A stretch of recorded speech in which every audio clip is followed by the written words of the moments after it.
Fist of the North Star has been something that's been kind of sitting on my to read list for a long time. They actually did these nice little hardcovers for the manga here, which I appreciate. I like nice hardcover editions. And it's because they're doing like a special edition of this now. Apparently, this was not brought into North America in English for until this point, which is kind of ridiculous, as this is a pretty famous shonen book. This ran in Shonen Jump, like I said, like 30 plus years ago, and so it's kind of an older comic. It's got an older style. It's got that like late 80s, early 90s kind of style that a lot of like I'd say like the early Image and Valiant guys kind of copied this a little bit style wise, and you'll see that once we get into the pages inside. Now it's a post-apocalyptic era, and you get these couple of color pages at first, and then it goes into the black and white manga. You see, it's just a bad to the bone dude. He's got muscles on muscles, and he's very stoic. He barely says anything. The people talk around him. And we're introduced to some cast of characters who he rescues from a prison, and eventually he just goes out and, as he escapes from this prison, just fights the bad guys who are just trying to hurt everybody all the way around. And as he does so, he meets up with some new people, and he meets up eventually with a man here who's running this city, who actually like stole his former lover. He actually like threatened to kill Ken, who's the main character back in the day.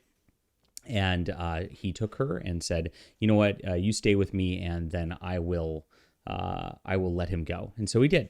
And so he's got like a sort of bad dude, this King of Hearts dude right here, who's just this big pile of blubber, kind of like the Kingpin or whatnot in American comics. Sends him at Ken first. Ken just dispatches of him very easily. And that's kind of my main problem with the comic overall, is he just kind of dispatches with all the villains. And this is like the third or fourth by this point, pretty easily. He like barely even breaks a sweat doing so. He just kind of stands there, looks stoic, and then goes, "Oh, I've got to use my superpower," and then they just die. So there is an emotional moment between him and this guy. It turns out that the villain, and you can see the beautiful backgrounds are drawn. I really like that the backgrounds are drawn. That it's really nice and unusually detailed for a manga. And he just takes down the main villain who hurt him before very easily also.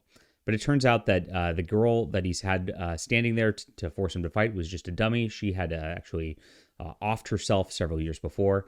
And then he runs off and he's dealing with these like kind of Nazi looking guys. And this just starts a new storyline, which doesn't finish here.